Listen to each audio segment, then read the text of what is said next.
Swanson to the stage. When not writing copy about insurance and financial plans, Karen hangs on the fringe of the local comedy scene as a writer, producer, director, and cleaning crew, because comedy is messy. So let's give Karen a big round of applause.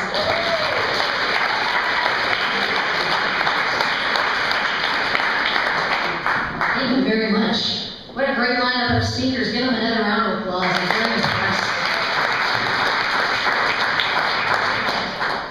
So this year, I turned 50.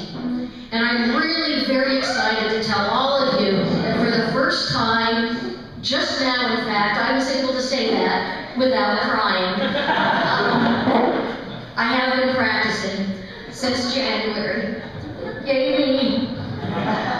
But it is these milestone years when we start to ask the big questions like, why am I here? What legacy am I building? How much longer do I really think I can get away with wearing suede boots? I mean, what kind of hooker meets pirate look is this?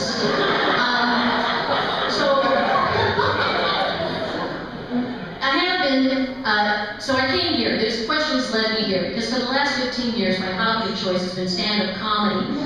Seriously, when I need to figure something out, I don't go to the mountaintop. I don't consult friends or experts on the subject. I find it's best to talk to a room full of 100 strangers. So I've been pondering what deep insight I've gained from comedy that I can share with you. None. But I have learned a lot. In fact, I have learned a little. Actually, I've learned 5 things from comedy that I'd like to share with you this evening. There are rules to comedy, some you may know. K-sounds are funny. Like cat is funny, chicken is funny, a cat in a chicken suit is hilarious. There's rules like don't rush your material unless you've only got 20 seconds to slide, and always do jokes in sets of 3. The point is, there are rules, and the same rules to writing comedy apply to being a good writer overall. It's getting more and more important to all of us to get a really good message into a very small space. And if you find that you need to do this in this ADD world we live in, I suggest you try and study up on stand-up comedy. One of the second things that I've learned from stand-up is know your audience. It's a simple concept, but it's really important. It means you know the difference between what material you'll do for the campus of Columbia College and what material you'll do for your mom's church group. But this is about more than just avoiding awkward silence and painful glances across the Thanksgiving table. Ultimately, comedy is about making a connection. And when you take the audience out of that equation, you're really just some goofball telling jokes into your mirror while talking into your hairbrush. Not that there's anything wrong with that, because I hate to think I've lost all of last night and the better part of this afternoon. But comedy isn't just about making a connection. When you think about it, business is about making a connection. Our families are about making a connection. Art is about making a connection. And we can all get better at doing that when we really stop to think about who our audience is and what we're there for. The third thing I've learned from comedy is the importance of practice. Every good stand-up has some well-rehearsed ad-libs to make up for the unexpected things they know will happen, like late arrivals or hecklers. But it's more than just getting your shtick together. Always practicing means always be writing, always look for the funny. Perspective really is everything. If you want to be miserable in this life, you can find misery. If you want to be hopeful, you can find hope. And if you want to have a humorous perspective on things, you'll find that there's material everywhere. And the benefits are great. When you have a humorous perspective on life, you can make more connections, build relationships, lower your overall stress. There are people who say you will live longer. I'm not sure if that's true, but I know you'll enjoy life more. The fourth thing I learned from comedy is it's good therapy. And here's a little takeaway you can use for yourself.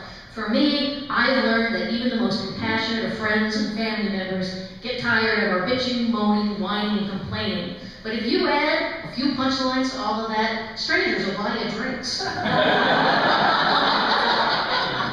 More importantly, comedy for me has been about asking what's true about my life and then asking what's funny When I started doing stand-up comedy, I was newly divorced, I had a very young child, and I was living at home with my mom and dad.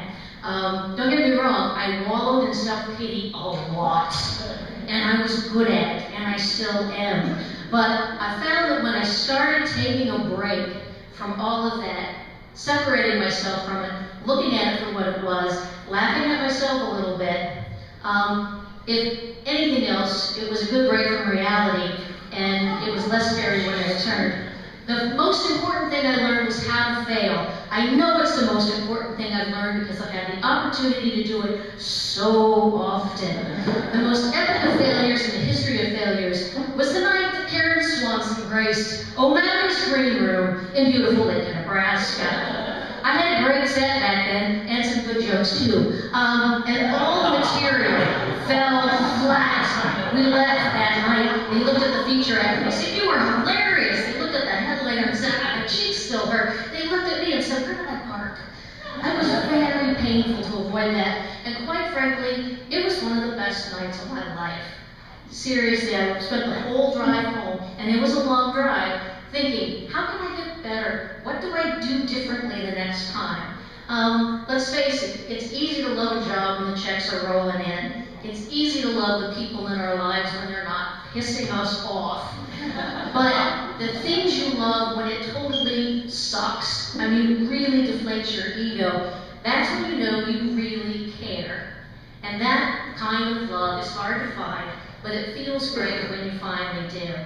They say clarity is about stripping your ego from the situation, and I've never had more chance for clarity than with stand-up comedy. That's the 5 things I've learned, and here's a bonus 6. Never underestimate when a performer tells you, "Thanks for coming out." Your role as an audience really is important. Otherwise, I'm just home talking to myself. So thank you for coming out. Thank you for your role in the equation.